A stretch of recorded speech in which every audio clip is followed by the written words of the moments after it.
Bonjour à tous, je vous parle depuis la sacristie de la paroisse, donc comme nous l'avions annoncé en réponse aux remontées des différents groupes de partage sur les sacrements, l'année sur les sacrements, à laquelle nous invite notre archevêque et les différentes équipes de carême qui se sont réunies pour réfléchir.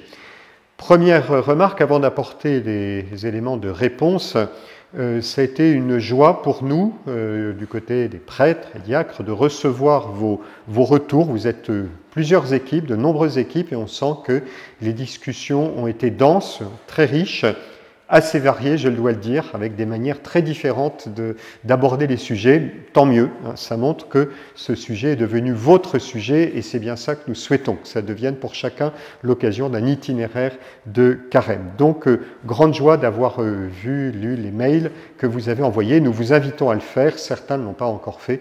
N'hésitez pas à nous faire remonter vos remarques, vos questions. Je précise aussi que je vais principalement parler du thème qui est celui des sacrements de l'initiation. Certaines questions partaient un peu dans diverses directions. Je suis obligé de m'en tenir au thème, même si à la fin je proposerai quelques pistes sur certaines questions qui ont été posées. Je vous donne donc les éléments les plus importants. J'espère que chacun trouvera là matière à réflexion en réponse aux questions très diverses que vous avez posées. La question essentielle, c'est celle de l'articulation des sacrements entre eux. Les sacrements sont liés entre eux.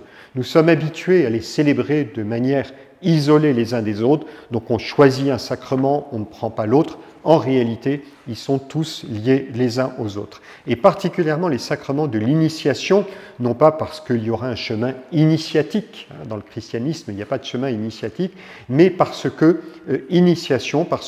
c'est le chemin de la vie chrétienne pour tous ceux qui veulent devenir disciples de Jésus. Et il y a un ordre qui a sa propre logique, que l'on trouve déjà dans les évangiles, et cet ordre, c'est celui du baptême, de la confirmation et de l'Eucharistie. Nos frères orientaux ont conservé cet ordre, qu'ils soient catholiques ou orthodoxes, ils ont gardé cet ordre traditionnel en baptisant les petits-enfants, en leur donnant immédiatement après le sacrement de la confirmation et en leur donnant part au sacrement de l'Eucharistie. Chez les latins, c'est-à-dire nous-mêmes, pour toutes sortes de raisons historiques, l'ordre a été bouleversé. Tout simplement parce que la confirmation est donnée par l'évêque qui passe plus rarement dans les paroisses. Le baptême et l'Eucharistie, bien sûr, peuvent être célébrés par le prêtre sur sa paroisse et donc c'est beaucoup plus facile de baptiser des petits-enfants, de donner la communion aux petits-enfants également. La confirmation, on est obligé d'attendre. Ce sont des circonstances historiques, mais il est bon de se souvenir cet ordre normal, logique, théologique, qui sous-tend la célébration des sacrements. Le baptême, c'est une naissance, c'est un point de départ. Évidemment, personne ne le remet en cause, même si on a vu tel catéchumène s'approcher pour l'Eucharistie avec un désir de recevoir l'Eucharistie, c'est beau parce qu'il y avait une attente. Mais le baptême, c'est la porte d'entrée, c'est vraiment, selon les termes de Jésus, une nouvelle naissance. La confirmation, c'est le sacrement du don. Celui qui est né à la vie nouvelle devient capable de donner et de se donner. C'est le sacrement du don qui nous dispose à nous donner à Dieu, dans l'Eucharistie, dans la prière, mais aussi à nos frères par la mission. Et enfin, l'Eucharistie elle-même, c'est l'accomplissement de ce don, c'est le lieu où ce don se réalise. Nous nous offrons à Dieu dans l'Eucharistie et nous apprenons concrètement à avoir une vie eucharistique, une vie donnée pour nos frères. Le sacrement de la nouvelle naissance, le sacrement du don et la réalisation de ce don. Comme une équipe l'a très justement souligné et très justement remarqué, c'est l'Esprit Saint qui fait le lien des sacrements. Cette équipe a bien senti les choses. L'Esprit Saint, on le retrouve dans tous les sacrements. Vous remarquerez que dans la plupart des sacrements, le prêtre impose les mains. signe de la transmission de l'Esprit Saint. C'est l'Esprit Saint qui nous fait renaître par le baptême. C'est l'Esprit Saint par un don spécifique qui vient confirmer le baptême. Je rappelle que la confirmation, ce n'est pas moi qui confirme mon baptême, c'est Dieu qui, par l'Esprit Saint, vient confirmer cette nouvelle naissance, ce sacrement du baptême. Et enfin, c'est l'Esprit Saint qui agit pleinement en nous par l'Eucharistie. Le baptême, c'est une grâce, c'est un don immérité. Il n'y a aucune raison d'attendre pour le recevoir. Certains parents préparent le baptême de leur enfant avant même qu'il ne soit né, eh bien c'est très bien comme ça, et l'enfant reçoit le baptême le plus vite possible. Quand on aime quelqu'un, on lui donne ce qu'il y a pour nous de plus précieux.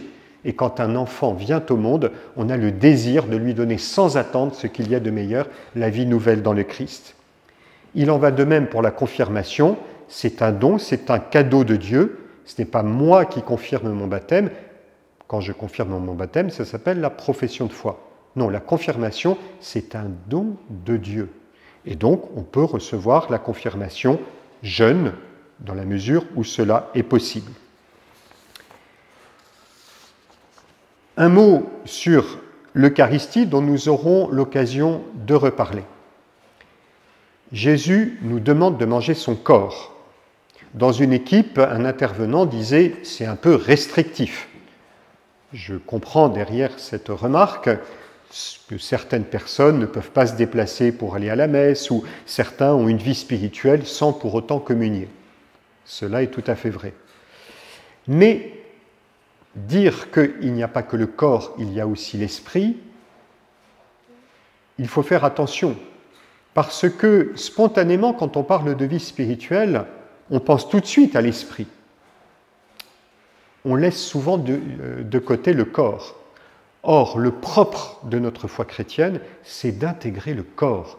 Le Verbe s'est fait chair, Dieu s'est fait homme. Il a assumé notre humanité. Et c'est ça qui se passe dans les sacrements. C'est que le sacrement, c'est une rencontre. Le sacrement, c'est une rencontre. Et c'est vrai que pour recevoir le corps, on doit se déplacer. On va à la messe le dimanche.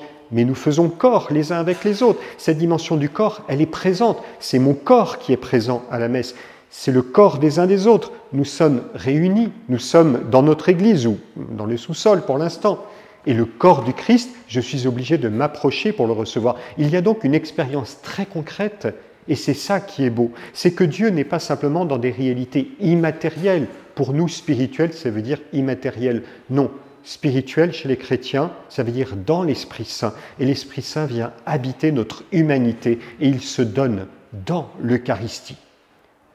On congédie beaucoup plus facilement le corps que l'esprit, alors il est bon que le Seigneur nous dise l'importance du corps. Et il le dit, relisez l'évangile de Saint Jean au chapitre 6. « Qui mange ma chair et boit mon sang aura la vie éternelle. » Et puis cette insistance sur le corps de Jésus, sur la chair de Jésus présent dans l'Eucharistie, nous révèle la réalité de sa présence au milieu de nous. Je vais terminer avec 3 points parmi les nombreux qui ont été abordés, en espérant qu'il n'y aura pas trop de frustration vu le nombre de questions que vous avez posées. Tout d'abord, quelqu'un intervenait sur ce que l'on appelle la grâce sanctifiante, un terme pas très habituel. La grâce sanctifiante, c'est l'action de l'Esprit Saint, c'est le don de Dieu qui découle de la croix du Christ, du salut en Jésus-Christ. Cette grâce sanctifiante nous est communiquée principalement par le baptême.